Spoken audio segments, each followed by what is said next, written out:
2 years ago, I was operating my rear driver's side window motor and I heard a crunching noise and it stopped working. It ended up being the track, the plastic piece broke, and I tried to fix it and I couldn't, and I had to order a new one, and it was $80. That was 2 years ago, and the other day I'm operating the passenger side rear window. I hear the same noise and I immediately stop because I don't want to wreck the spool.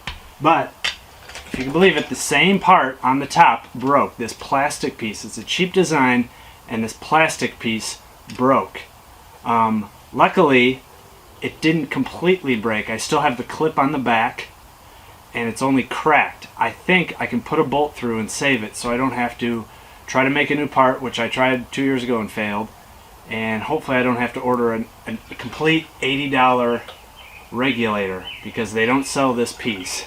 So I'm going to try to go downstairs, put a bolt, somehow secure this on here. Everything else still looks good.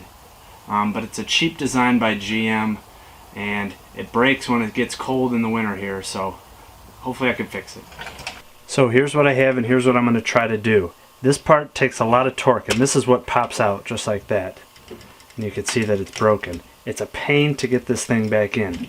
But what I did is trace the outline. I'm going to drill a hole here and put in 2 bolts, and hopefully that will lock it in place. You can see where it cracked and this part broke off. So I'm going to try to start with 2 bolts. If that doesn't work, I might have to add more bolts and possibly weld those bolts across to lock it in place.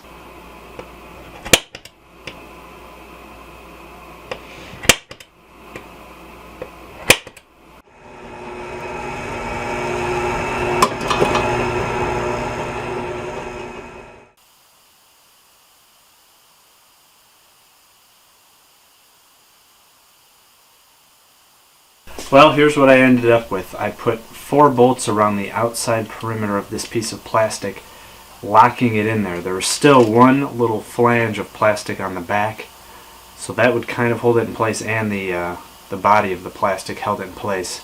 And I kind of just threaded. I used the tap, and I just put 4 bolts in. Hopefully these ones sticking out fit and don't interfere with the door, sheet metal of the door.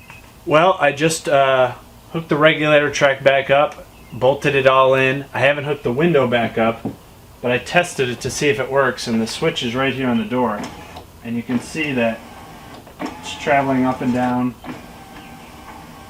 It seems to be fine. So I'm going to lower it all the way down, drop the window down, bolt it back into place, and put everything back together. One thing I didn't mention is it's a pain to get these 2 center bolts out. They're in the door handle here. You have to pop it out with a little plastic piece, which I have. It's nice if you have one of these. It's a little piece of plastic to pop the door. These little door snap clips out. But these 2 center bolts are 10 millimeter. But to get a socket in there, you need an extension, and it's very tight clearance in there. So you have to get a 10 millimeter, but you have to use the small 1/4 inch socket. But other than that, it's not too hard, but hopefully that plastic piece isn't completely broken and you can reattach it. But hope this helps.